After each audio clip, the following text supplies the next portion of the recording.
Cuando hablamos de Mazatlán hoy día, es difícil imaginarnos algo diferente a las numerosas playas con hoteles que se pierden en el horizonte, ruidosas calles y avenidas al son de la música y cantantes de pulmonías y aurigas, catamaranes y lanchas que nos llevan a sus distintas islas y penínsulas, o un sabor diferente al de los pescados y mariscos frescos cocinados a la orilla del mar. Sin embargo, esto es un lujo de la modernidad que apenas tiene que ver con sus duros y curiosos inicios. El principio de la historia moderna de Mazatlán y de la colonización de su puerto podemos encontrarlo en la llegada de su primer gobernador político y militar en 1792. Como todo hombre educado en la España borbónica e ilustrada del siglo XVIII, el capitán Joseph de Garibay repudiaba las conductas soberanamente indecentes y escandalosas de los mulatos patas aladas, acrecentadas durante los 2 siglos que estos llevaban habitando, defendiendo y gobernando libremente sus costas. Todo ello sumado a la pobreza de su gente, los devastadores desastres naturales y la continua plaga de insectos infecciosos hacían de este rincón de la Nueva España un lugar salvaje y peligroso. Garibay habría cambiado gustosamente a toda la población mulata que tachaba de imbéciles pecadores por españoles de las minas vecinas de no haber temido por una más que segura rebelión negra. No tenía de otra más que trabajar con lo que había, un pueblo de apenas 15 casas de barro y zacate, una iglesia medio mal construir, una cárcel llena de viciosos sexuales que estremecerían al marqués de Sade y una dieta diaria a base de raíces, carne salada y urgentes dosis de mezcal. No es de extrañar que ante este panorama, tanto Garibay como los siguientes gobernantes dirigieran sus ambiciones hacia la desaprovechada bahía mazatleca, que pudieran poblar con otro tipo de personas. Como vimos en el video sobre los piratas y aristócratas que arribaron a nuestras playas del siglo XVI al XVIII, desde 1603 las autoridades novohispanas ignoraron toda recomendación por poblar y habilitar el puerto mazatleco, creyendo que con solo poner de 2 a 10 vigías en el Cerro de la Nevería era suficiente para proteger los intereses de la corona en estas costas. Sin embargo, la realidad era muy distinta, demostrando que si los españoles no aprovechaban el resguardo natural de las islas de Mazatlán, las potencias extranjeras sí lo harían, como los barcos mercantes británicos que contrabandeaban en las costas del Golfo de California a finales del siglo XVIII. Esta situación de comercio ilegal, en la que obviamente participaban los mulatos, sería utilizada por Garibay para convencer al virrey Miguel de la Grúa Talamanca, marqués de Branciforte, de ordenar la construcción de una fortaleza que defendiera la entrada a la bahía. Así, el primer edificio permanente del puerto sería militar, construido en la falda oriental del Cerro del Vigía y llamado por el color de sus muros la Casa Blanca, construida alrededor de 1797, 5 años después de aquella otra.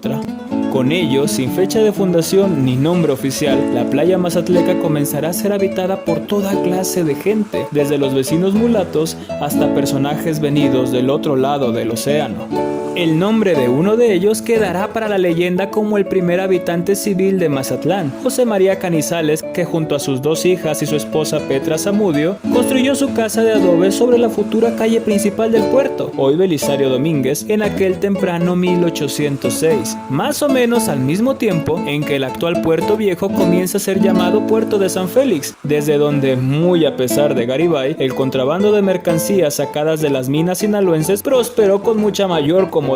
participando hasta los ricos hacendados y mineros de Durango. Durante la longeva Guerra de Independencia, este comercio gozó incluso del permiso tácito de las autoridades, impedidas de utilizar los caminos legales a causa de los constantes ataques y asaltos de los insurgentes, en los que obviamente también participaron los mulatos patas aladas, uniéndose a las fuerzas del teniente José María González Hermosillo, enviado por Hidalgo a liberar la provincia de Sonora y Sinaloa. El trayecto independentista de los mulatos duró apenas unos días, en los que tras haber tomado sin ninguna dificultad San Sebastián, son sangrientamente derrotados en San Ignacio, dejando para la posteridad el rango y apellido de un tal Sargento Hernández, en representación de todos los patas aladas que perdieron la vida por la causa insurgente. Indiferente a estos dimes y diretes, la creciente población del anónimo puerto mazatleco y su aún más creciente fortuna empieza a convencer a las autoridades españolas de abrirlo al fin al comercio legal. Sin embargo, dicha medida se postergó hasta el final de la era virreinal, cuando apenas en 1821 las Cortes de Cádiz lo declaran puerto de altura, decisión que inteligentemente ratifica el primer Congreso del México Independiente en 1822, acelerando aún más el poblamiento del improvisado puerto que, como muestra de los convulsos tiempos que se vivían, seguía subsistiendo sin nombre oficial. Entre los que se propusieron, además del ya mencionado puerto de San Félix, está el de Villa de los Costilla, en memoria de unos hermanos que presumían haber sido sus primeros pobladores, y el de Puerto de Ortigosa, en honor a don Vicente Ortigosa, comerciante originario de Concordia que continuó el proyecto iniciado por Garibay, patrocinando las primeras obras civiles del puerto, como el Paseo de las Altas y los desaparecidos muelles de Playa Sur, ordenando la hasta entonces inexistente planeación urbana del poblado. Y quizá hubiera sido lo mejor mantener el nombre de tan honorable empresario, de no haber sido porque el antiguo presidio del Mazatlán de los Mulatos, por decisión de su logia masónica, comenzó a llamarse Villa de la Unión. Tanto el prehispánico nombre de Mazatlán como las instalaciones de la aduana marítima y el cuartel militar pasaron sin mucho problema del presidio colonial al naciente puerto, que en apenas 45 años que transcurrieron entre el gobierno de Garibay y su primer ayuntamiento en 1837, logró dominar la región sur del recién creado estado de Sinaloa, siendo manejado bajo la voluntad de los empresarios y comerciantes regionales y extranjeros que muy pronto le disputarán el poder político a la élite culichi, rivalidad latente y constante durante las guerras e invasiones que sacudirán al puerto mazatleco en las próximas décadas. Pero eso mejor lo dejamos para otro video.